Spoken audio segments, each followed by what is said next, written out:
Hello friends, welcome to my channel. কেমন আছো সবাই?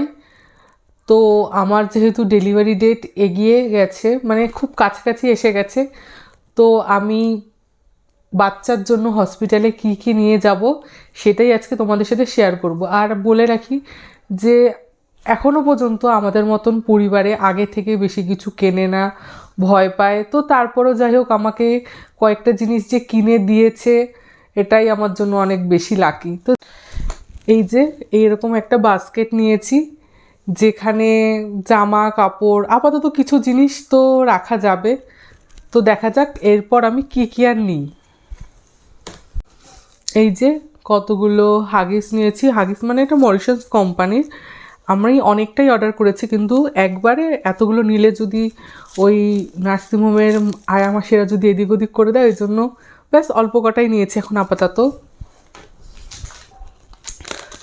তারপরে নিয়েছি ওই যে ওয়াইপস, মুখ টুক মোছানোর জন্য। তারপরে ক্যান্ডিড পাউডার নিয়েছি, যেহেতু আমার সি সেকশন ডেলিভারি, তো ফার্স্টে আমি নিজে ফিট করাতে পারবো কি না সেটা তো এখনও পর্যন্ত ঠিকঠাক জানি না। তো তাই জন্য আমি এরকম ছোট্ট একটা বোতল নিয়েছি। আর বাচ্চাকে জড়ানোর জন্য এই যে দুটো কম্বল এনে দিয়েছে আমাকে। আপাতত কাজ চালানোর জন্য 2 সেট জামাকে এনে দিয়েছে। আর কাঁথার সাবস্টিটিউট হিসাবে এই যে দুটো তোয়ালে এনে দিয়েছে, যেহেতু আগে থেকে তো সেলাই করা যায় না।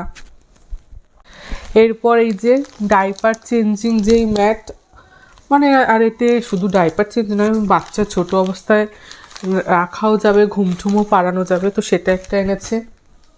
ব্যাস এ কটা জিনিসই আনা হয়েছে। আর এগুলো আমি মানে কদিন আগে আমার এক জায়ের ডেলিভারি হয়েছিল সেম নার্সিংহোমেই, তো ওর থেকে শুনেই আমি এই জিনিসগুলো নিয়েছি যে কী কী লাগতে পারে কি পারে না বাচ্চার জন্য।